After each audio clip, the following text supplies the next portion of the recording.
The sweetest sounds. Welcome to a new edition of the Neon Jazz interview series with award-winning jazz singer Lauren Henderson on her 2021 CD Musa. It's a very personal album, and it's a multilingual rumination on themes of love and longing, exploring existing connections and new relationships. It came out on June 11, 2021, through Lauren's label Brontosaurus Records, and it's her 8th release as a leader. We cover this new album and this wild world we've all been living through. Enjoy. So happy to speak with you. Yeah, happy to speak with you. It's good to hear that there's actually musicians that are saying the word going and gig now. Right, exactly. I mean, that right there, you know, that's good. But yeah, no worries at all. So it's always wonderful to see new material come out, and I'm so glad to talk with you now that, you know, the world is kind of in a better, more stable place, and we're on the other side of this craziness. Absolutely. I'm so relieved and thrilled. Let's talk about your latest album. You know, it was recorded in February of 2021, and it is coming out during still a time of us kind of getting out of this pandemic. How relieved are you? Because you didn't have that many lines to the fan directly except for releases. How relieving is this to have this out?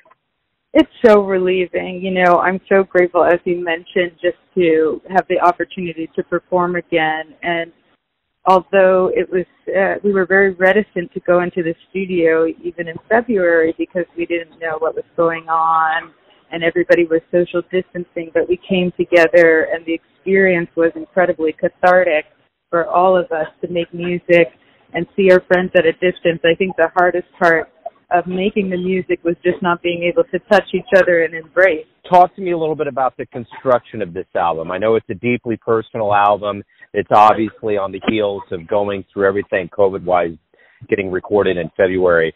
What emotionally went into this album, into this release? This album, so much went into it. I was reflecting on past relationships, romantic, friendship, evolution, my culture's identity, which has also been covered extensively during the pandemic, through all the movements and where I stand in the midst of all, and what it means to me on a personal level and on a larger level as well. So Musa is, which means muse, is sort of this evolution and the discovery of identity and embracing that and all of its complexities and the beauty within that. The one thing about this last year is that it was a big time for self-discovery. Everybody slowed down. You had to really kind of relearn or learn new things. What did you learn about yourself that you didn't realize before this pandemic that's going to make you stronger now? Oh, I wish we had all day because I'm still learning so much. And I would say I was proud of my resilience and learning how to pivot and make changes and make the best out of the situation that we were all put in, and coming together, community. I definitely am someone who's very close to their family and friends and really fosters relationships.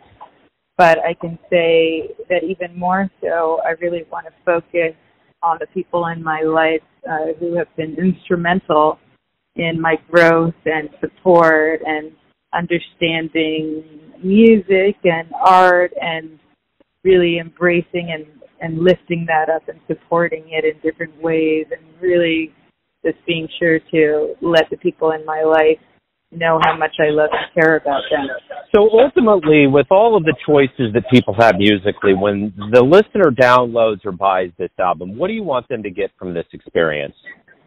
I really want them to be taken on a musical journey. You know, we are blending some of the richest genres, in my opinion. So it's a combination of jazz, flamenco, R&B, soul, and so much more. So what I'm hoping for is that they're taken on a journey and that they can really embrace the complexities of music and also the similarities between the genres and really celebrate. We definitely want to celebrate, the ties and the differences between these rich genres and highlight those and express them in our own way. The one thing that's been very evident about the jazz community and artists all over the place is the level of adaptation and acquiring new skills and just maneuvering through all of this chaos and unknown. How do you believe you and this jazz community at large is going to emerge stronger after you do get back and kind of start performing in earnest and things get back? I believe that I see the community reinventing itself, changing, pivoting, using this watershed period to strengthen themselves musically and personally on emotional levels. And it's really inspiring to see my friends and colleagues branch out in this way. We've had the time to explore some of the things that maybe we didn't have time to explore before, and I'm still going to try to make an effort to really allow time in my schedule for these things as we move forward and we grow and develop.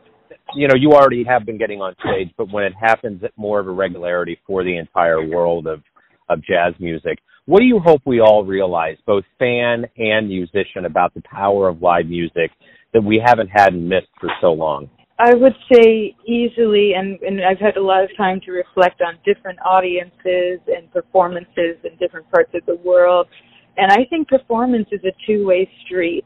We feed a lot off of the energy of the audience, and I know as we move forward with technology and other things, with our attention spans, myself included, it's really important to practice listening and just absorbing the music and putting yourself in a frame of mind or environment where you're open to receiving what the artists and the performers are presenting. I think that's essential, and I hope that people keep that in mind as we move forward.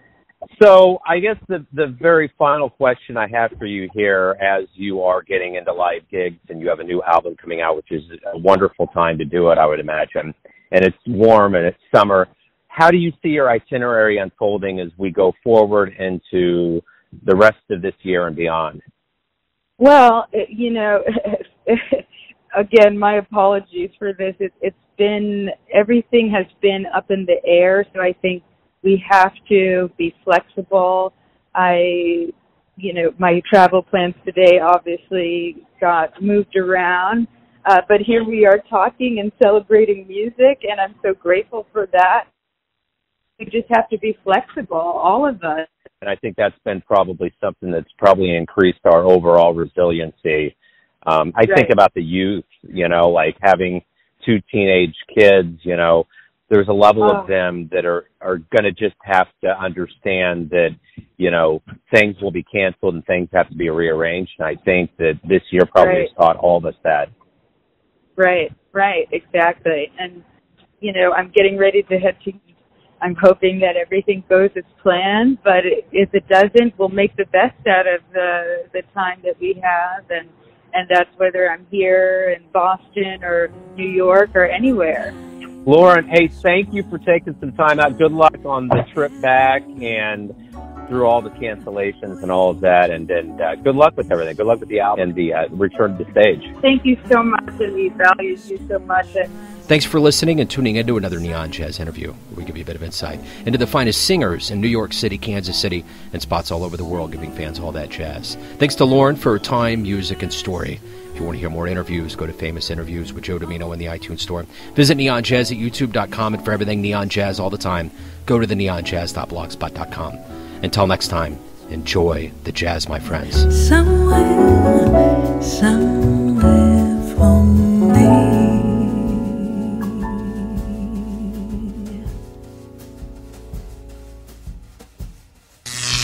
Neon Jazz.